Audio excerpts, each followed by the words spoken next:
Olá, é um prazer tê-los aqui novamente. Sou o professor Israel. Chegamos à lição de número 13. Essa é a nossa última lição sobre os profetas menores. Antes de começar, eu sempre digo para vocês aqui, este conteúdo ele é produzido para te ajudar no seu estudo da palavra de Deus. Por isso é muito importante haver uma certa dedicação da sua parte. Reserve um tempo para primeiro ler o texto bíblico. Esta aula é sobre o profeta Malaquias, então leia o texto inteiro do profeta Malaquias. Além disso, reserve um tempo para ler a sua revista da Escola Bíblica Dominical. Por último, assista esse vídeo e observe a estratégia de ensino que está colocada aqui no vídeo. Qual que é a estratégia? Aqui na descrição do vídeo existem 3 informações que são informações para te ajudar a usufruir o máximo deste conteúdo. Primeiro, tem o cronograma da aula. O cronograma da aula é a maneira como este conteúdo está dividido, como eu dividi esta aula para facilitar o nosso aprendizado. Além disso, tem também uma aula-atividade. A aula-atividade serve para a verificação do aprendizado. Terminou de assistir a aula, faça a aula-atividade. Caso tenha ficado com alguma dúvida ou deseje fazer um comentário, tem um fórum onde você pode colocar as suas dúvidas ou fazer os seus comentários. Também será muito bom poder interagir com você aqui no vídeo. Se quiser deixar um comentário, eu vou ler com muito prazer. Tudo bem? Bom, eu quero começar apresentando para vocês o cronograma desta aula. Antes do cronograma da aula, a lição é de número 13, Malaquias, um alerta sobre o perigo da prática religiosa vazia e sem vida. E esta aula está dividida em 3 sessões. Na primeira sessão, eu quero apresentar para vocês o profeta Malaquias e o seu contexto histórico, ou aquilo que a gente consegue saber do seu contexto histórico. Na segunda sessão, eu quero explicar para vocês Malaquias capítulo 4, do versículo 1 até o versículo 4. E por último, na terceira sessão, eu desejo então fazer algumas aplicações da aula que nós estudamos. Tudo bem? Então me acompanhe, siga comigo aí os passos e as etapas que estão propostas para este ensino. Começando a primeira sessão, eu quero falar com vocês sobre o profeta Malaquias e o seu contexto histórico. Embora a gente tenha aí outros livros como Esdras e Neemias, Crônicas, que muito provavelmente foram escritos depois de Malaquias, Malaquias é a última mensagem profética de Deus. Antes de encerrar o período do Antigo Testamento, esta será a última mensagem registrada de um profeta de Deus, que no caso é Malaquias. Então, Malaquias apresenta para a gente aquilo que seria uma conclusão adequada para os textos do Antigo Testamento. Isso porque Malaquias apresenta a sua mensagem em um plano onde ele revela as intenções de Deus para as nações.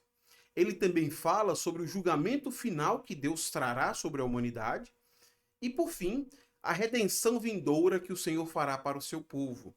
Isso para a gente é muito importante. Tudo isso ganha-se um contorno muito especial, exatamente porque Malaquias vai falar para a gente sobre o reino vindouro. Eu quero compartilhar isso com vocês. Só um segundo. Infelizmente caiu aqui.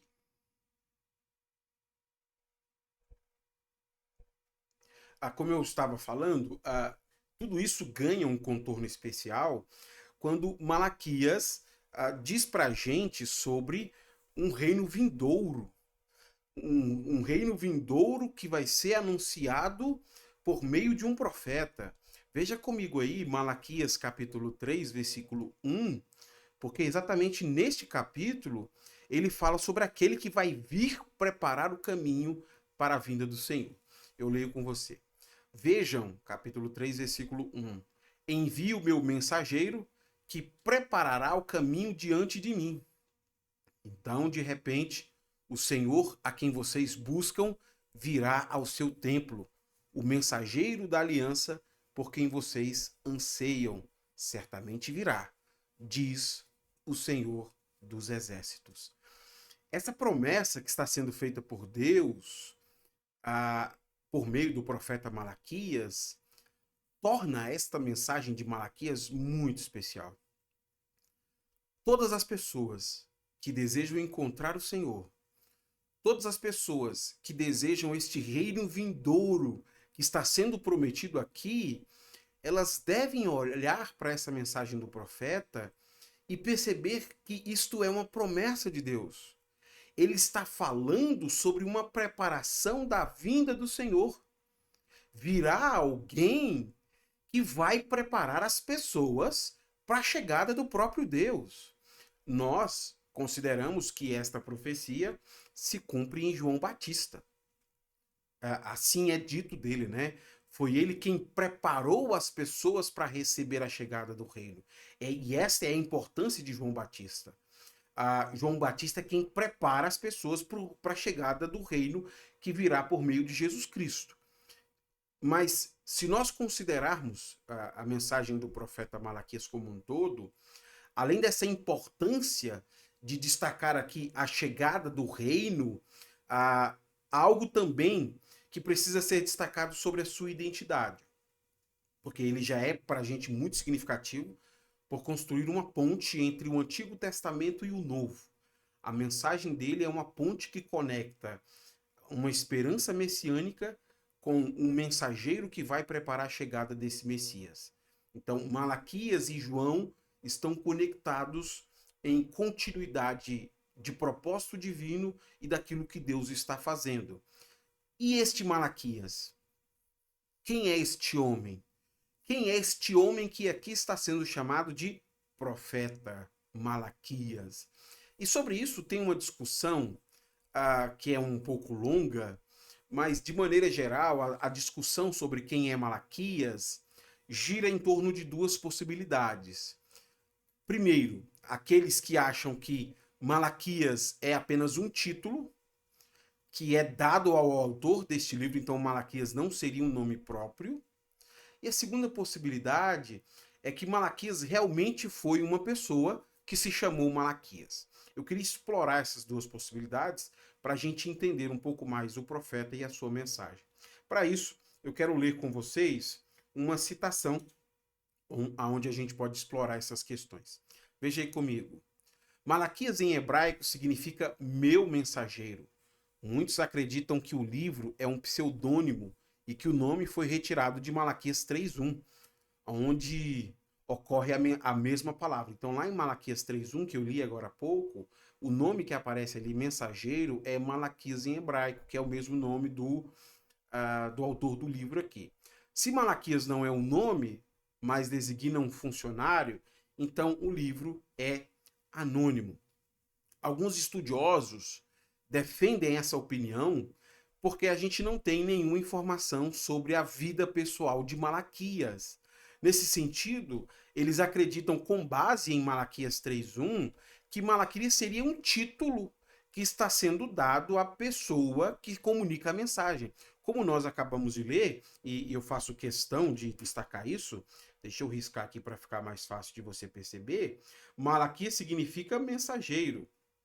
Então, a compreensão é que aqui nós não temos um nome, mas um título. Corroborando com essa compreensão, algumas tradições judaicas antigas, como o Talmud e o Targum, compreendem que Malaquias é um título, e nessas tradições, o autor do livro seria Esdras. Então, a primeira ideia é que Malaquias é um título para quem escreveu este livro, e que o autor aqui não seria Malaquias, porque esse é um título e não um nome, mas seria Esdras. Então a gente tem aí algumas tradições judaicas antigas que defendem essa ideia. Mas falando contra essa interpretação, há outros intérpretes que justificam essa falta de informação sobre quem é o profeta, exatamente apontando que essa é uma característica dessas profecias tardias. Essas profecias tardias são esses textos que foram produzidos depois de Malaquias, né? Geralmente esses textos são chamados de intertestamentários, que possuem essa característica, né? O autor, de propósito, acaba omitindo informações sobre si. O texto que ele escreve, ele não coloca absolutamente nada sobre si. Nesse sentido, então, a ausência de informações pessoais não deve ser usado como argumento para defender que este é um título. Por isso que a tradição judaica geral diz que Malaquias é o nome dele, não um título. Assim como no caso dos outros profetas, o nome personaliza quem é a pessoa. E nesse caso, ele seria Malaquias. Essas são as duas possibilidades sobre quem é o profeta. A primeira é um título e a segunda é que é de fato o nome dele. O que nós podemos ter certeza nessa discussão é que a ênfase do livro não está no mensageiro. Pelo contrário, a ênfase do livro está na mensagem que ele comunica. Isso fica ainda mais evidente quando a gente observa que dos 55 versículos que existem no livro de Malaquias, em 47 deles, o profeta se pronuncia como se fosse o Senhor quem estivesse falando. É como se essa mensagem do Senhor fosse a coisa mais importante que houvesse aqui no livro. E a preocupação dele, em momento algum, é falar sobre si, que é uma característica dessas profecias tardias. Então, essa mesma ausência de informações, a gente percebe, por exemplo, para datar o livro. Nós não temos absolutamente nenhuma referência a algum governante ou a algum evento específico que ajude a gente a dizer a data do livro. Então nós vamos ter dificuldade de dizer quem é o autor e vamos ter dificuldade de dizer qual é a data, porque o foco do autor aqui está na mensagem. Mas quando a gente observa esta mensagem e o que ele está anunciando, nós podemos, por aproximação, compreender que este livro foi escrito num período persa, após a reconstrução do templo por volta do ano 515. Então o templo já está concluído e esta provavelmente é a data. Posterior a 515, num período persa, é quando Malaquias se levanta, mas levando em consideração as evidências internas, a mensagem e os elementos que ele apresenta no seu texto. Bom, para encerrar essa sessão, eu quero apresentar para vocês a mensagem de Malaquias, que pode ser resumida assim, por meio de uma situação, por meio de um comando e por meio de uma motivação. Deixa eu riscar isso para ficar mais fácil para vocês. Quando eu digo que a mensagem de Malaquias pode ser resumida por meio de uma situação, eu estou dizendo para vocês que Malaquias vai apresentar a maneira como aquelas pessoas estão vivendo e a sua situação real. No comando, que é esta segunda característica, o profeta vai anunciar aquilo que aquelas pessoas precisam começar a praticar e observar sobre a mensagem que Deus está anunciando. E na motivação, que é essa terceira parte aqui da sua mensagem, o que nós vamos encontrar, na verdade, aqui é exatamente o profeta apresentando o que eles devem se basear para observar cada uma daqueles mandamentos que o Senhor disse. Então esses três elementos aqui serão importantes para nós compreendermos a mensagem de Malaquias. Ele começa destacando a situação, depois dá um comando a essas pessoas e por último encerra apresentando uma motivação para eles observarem aquilo que está sendo dito.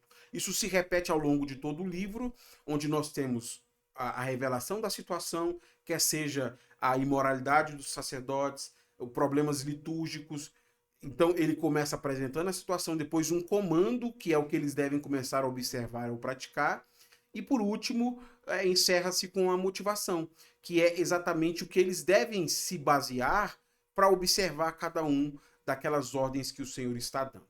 Bom, partindo aqui para a segunda sessão, eu quero explicar então para vocês Malaquias, capítulo de número 4, do versículo 1 até o versículo 4, apresentando esses quatro aspectos aqui que eu acabei de mencionar para você. Nós poderíamos fazer isso no livro inteiro, mas a aula ia ficar muito longa. Eu quero apenas apresentar em Malaquias 4, de 1 a 4, esses três aspectos: situação, comando e motivação. Observe comigo que no versículo 1, o profeta começa falando para a gente exatamente sobre a situação.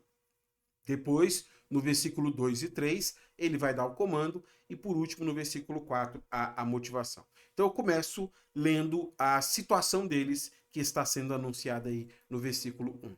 Assim diz o Senhor dos Exércitos: o dia do julgamento se aproxima e arde como uma fornalha.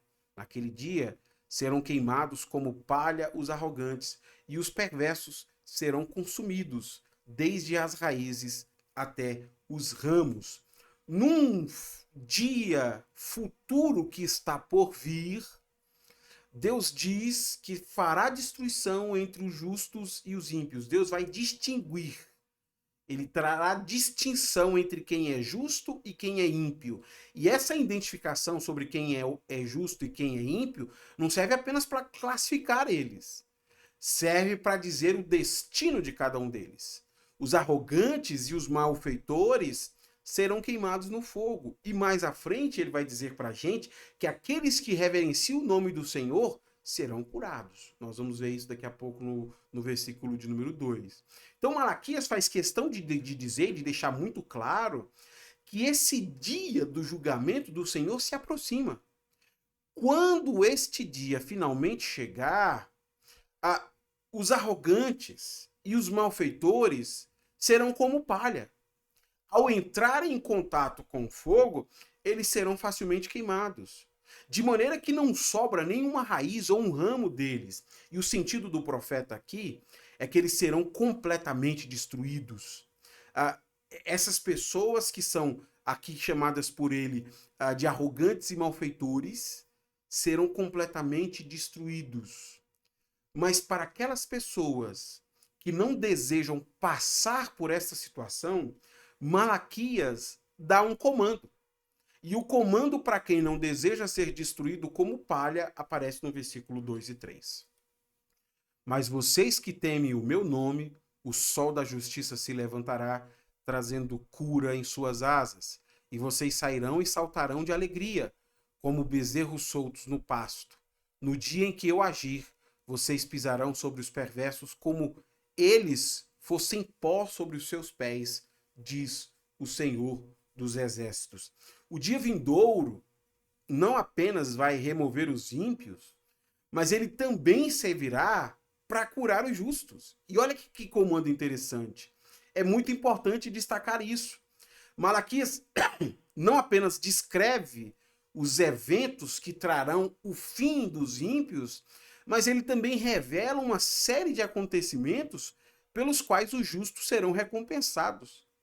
E aí ele usa uma imagem, que é uma imagem muito própria do Antigo Oriente Próximo, onde era muito comum representar os raios do sol como sendo as asas de um pássaro, né? Isso aparece no Salmo 139, versículo 9, que é uma imagem própria do Antigo Oriente Próximo. Os raios do sol sendo representados como a asa de um pássaro. E essa conexão que havia nesta imagem é feita aqui. Usando esta imagem do pássaro como aquele que traz os raios do sol, o profeta fala da cura do Senhor que virá das asas protetoras de um pássaro, que aqui no caso é uma figura para Deus. Isso significa que todas aquelas maldições que foram colocadas sobre o ser humano após a queda, ele vai trabalhar do suor do seu rosto para comer, tudo aquilo que é anunciado depois da queda, será finalmente retirado. A cura está sendo anunciada e é uma cura completa. O Senhor está prometendo que de forma física, espiritual e emocional, o ser humano será livre daquela maldição. Ele não estará mais condicionado àquela condição da queda. Isso é muito interessante de observar. Eles estão descobrindo aqui que a verdadeira cura virá somente de Deus. Agora observe que coisa interessante. Porque se Deus começa no versículo 1 falando sobre a sua justiça, aqui no versículo 2 e 3, o Senhor revela que deseja usar de misericórdia para com aquelas pessoas. Se eles observarem este comando, o Senhor se levantará com compaixão por elas. Quando isso acontecer, observe que imagem interessante. Malaquias diz que eles sairão e pularão como bezerros soltos no pasto. Alguma vez você já viu um bezerro sendo solto no pasto? Essa é uma cena que pode ser representada pela euforia e pela empolgação do animal. O animal que está preso, quando você vai soltá-lo no pasto, e eu já vi essa cena e já fiz isso, você percebe que há muita euforia e empolgação por parte do animal. Aquelas pessoas que foram curadas pelo sol da justiça estão assim. Eles estão eufóricos e empolgados, porque eles acabaram de ser libertos das trevas. Olha que coisa maravilhosa! Eles acabaram de ser libertos da dor e da tristeza deste mundo que estava amaldiçoado pelo pecado.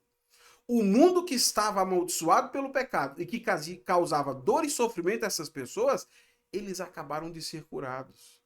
Mas aí o profeta apresenta um segundo resultado da cura. Aqueles que temem ao Senhor, eles estarão pisando na cinza dos ímpios que foram incendiados no dia do julgamento.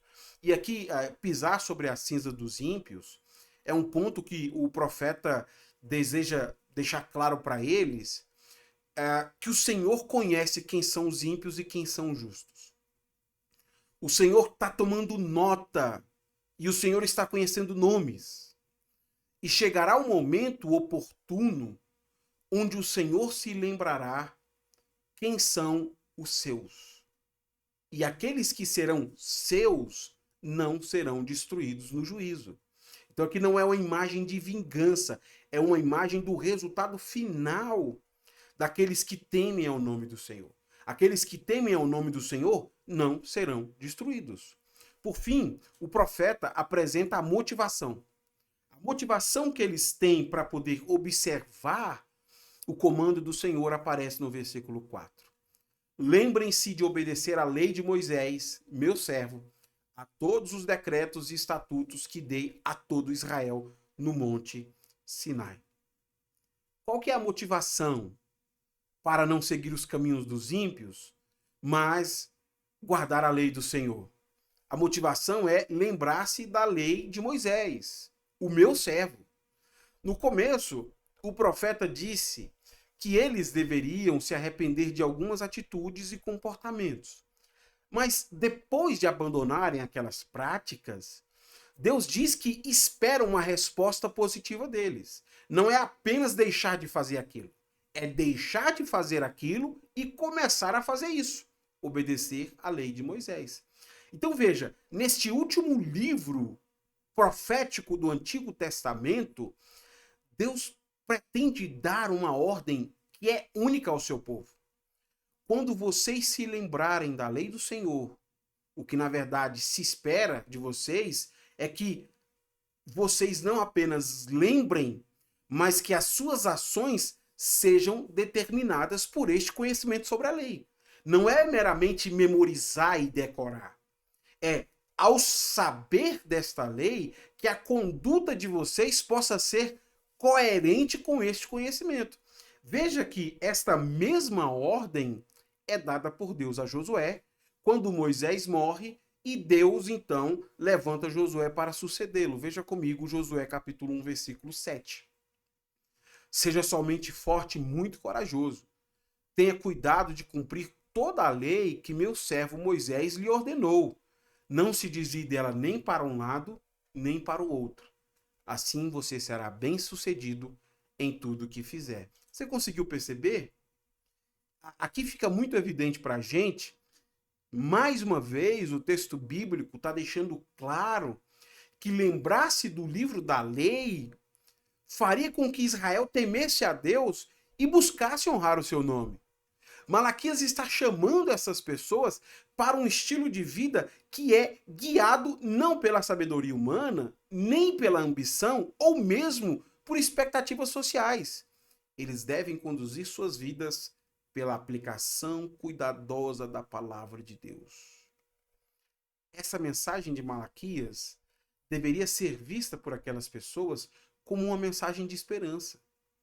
Se eles se lembrarem da lei do Senhor, eles serão livres do perigo mortal que poderiam experimentar no futuro. No dia do juízo, quando Deus destruirá os ímpios, se eles observarem o comando do Senhor, se esta for a motivação dele, guardar a lei do Senhor, eles vão ser preservados no dia da condenação. Somente a obediência à lei pode guiar essas pessoas a um caminho que não passa pela destruição. Se eles querem chegar lá no dia do juízo e passar o dia do juízo, eles precisam guardar a lei. Lembrar-se, portanto, é isso. É conhecer e praticar aquilo que se espera do povo do Senhor. Para poder encerrar, eu desejo então fazer algumas aplicações. Primeira aplicação: a vida de cada pessoa é conhecida diante de Deus. Veja, o profeta disse que num dia futuro que está por vir, Deus fará distinção entre os justos e os ímpios. Isso porque apenas Deus conhece as motivações e a maneira como cada pessoa vive. Às vezes, é fácil esconder de outras pessoas quem nós somos. Eu posso esconder muitos dos meus pecados, muitos dos meus vícios, muitas das coisas que às vezes são vergonhosas. Mas eu não consigo fazer isso diante do Senhor. Porque o Senhor conhece os arrogantes e os malfeitores. Como também o Senhor conhece aqueles que temem o seu nome. Isso para a gente é importante, porque durante a vida que nós estamos vivendo, o Senhor está tomando notas e tomando nomes. Tomar nota significa que Ele está vendo como nós estamos vivendo. Tomando nome significa que Ele sabe quem são as pessoas que obedecem à sua lei. Chegará o momento oportuno onde o Senhor vai se lembrar daqueles que são seus. Essa imagem de Malaquias, ela é tão bonita que ela é resgatada por Jesus em Mateus. Em Mateus, Jesus fala sobre isso. Há uma diferença muito grande entre conhecer o Senhor e ser conhecido pelo Senhor. Conhecer o Senhor é possível por meio da leitura do texto e de ouvir falar dele. Mas ser conhecido pelo Senhor só é possível se eu obedecer à lei do Senhor. Veja como Jesus trata isso de uma maneira muito clara. Mateus 7, 21, 22 e 23. Nem todos que me chamam Senhor, Senhor, entrarão no reino dos céus, mas apenas aqueles que, de fato, fazem a vontade de meu Pai que está no céu. No dia do juízo, muitos me dirão: Senhor, Senhor, não profetizamos em teu nome, não expulsamos demônios em teu nome e não realizamos muitos milagres em teu nome? Eu, porém, responderei: nunca os conheci. Afastem-se de mim, vocês que desobedecem à lei. Você viu que bela conexão que Jesus faz aqui? Vai chegar um dia de julgamento que todos nós estaremos diante de Jesus. E no dia do julgamento, quando todos nós estivermos diante de Jesus, ele diz que ele foi tomando notas e foi tomando nomes. Alguns vão dizer: mas eu conheço o Senhor. E Jesus vai dizer: mas eu não te conheço. Mas Jesus, por que o Senhor não me conhece? Porque a lei que eu dei para vocês obedecerem, vocês não obedeceram. É a mesma mensagem de Malaquias. Deus está tomando notas e está tomando nomes. Ele conhece cada um de nós. Ele sabe quem sou eu e sabe quem é você. Ele sabe as minhas motivações e as suas motivações. E nós podemos até esconder das pessoas. Mas de Deus nós não conseguimos esconder. Por isso que essa é uma advertência profética importante. O Senhor conhece a nossa situação. Segunda aplicação. Jesus também tem um comando para a sua igreja. A mensagem do profeta Malaquias começa com o reconhecimento da situação daquelas pessoas. Logo em seguida, é dito que elas precisam começar a praticar ou observar certas coisas. A mesma coisa acontece com o povo de Deus. O cristão, depois de reconhecer a sua situação, que era de pecado antes de Cristo, nós agora, ouvindo falar de Cristo, recebemos um comando para obedecer. Você conhece este comando para obedecer? Deixa eu apresentar para você. Mateus 28. E esse texto é importantíssimo para a fé cristã. Jesus, versículo 18, se aproximou deles e disse: toda autoridade no céu e na terra me foi dada. Portanto, vão e façam o quê? Façam discípulo de todas as nações. Segundo, batizando-os em nome do Pai, do Filho e do Espírito Santo. Terceiro, e eu deixei de amarelo de propósito, ensinem esses novos discípulos a obedecerem a todas as ordens que eu lhes dei. Lembrem-se disto. Estou sempre com vocês até o fim dos tempos. Jesus também deu um comando para a igreja. O comando que Jesus deu para a igreja é: vão a todos os lugares fazer discípulos. Quando vocês fizerem esses discípulos, o batismo é um sinal público de arrependimento. Depois disso, diga a essas pessoas para obedecer às ordens que eu estou dando a elas. Há um comando que todo cristão precisa obedecer. Se você é alguém que teme ao nome do Senhor, você precisa obedecer o comando. Se você não quer ser destruído no dia do juízo, você precisa observar o comando. E aqui eu faço a terceira aplicação. Os discípulos de Cristo devem obedecer às ordens dele. Ficou ali um ezinho indevido, mas deu para ler. Os discípulos são de Cristo e devem obedecer às ordens dele. Vamos ler de novo? Os discípulos são de Cristo e devem obedecer às ordens dele. Eu já ouvi algumas vezes pessoas dizendo que discipulado é ensinar pelo exemplo. Você faz e mostra às pessoas como fazer. É legal isso, não é? Mas tem um perigo aqui que é um alerta muito importante para nós. Porque discipulado não pode ser baseado na minha compreensão sobre o Evangelho. Eu devo ensinar outras pessoas a obedecerem às ordens de Jesus, não aquilo que eu entendo sobre o Evangelho. Nesse sentido, uma pessoa não terá nenhuma condição de conhecer o Evangelho olhando para a minha vida. Minha vida não é uma revelação do Evangelho. A revelação do Evangelho está na Bíblia. Discipulado que não se baseia no texto bíblico tende a fazer cópias mal feitas de nós. Quando isso acontece, o discipulado se torna uma contracultura religiosa. E isso tem se tornado algo muito comum nos nossos dias. Discipulado deixou de ser obedecer às ordens de Jesus e discipulado passou a ser uma contracultura religiosa. Pessoas que não gostam de tradições religiosas, que não gostam de hábitos religiosos e que passam a ensinar que ser discípulo de Jesus é uma contracultura à religião. Veja que interessante esta citação do pastor Ricardo Barbosa, a quem eu muito admiro.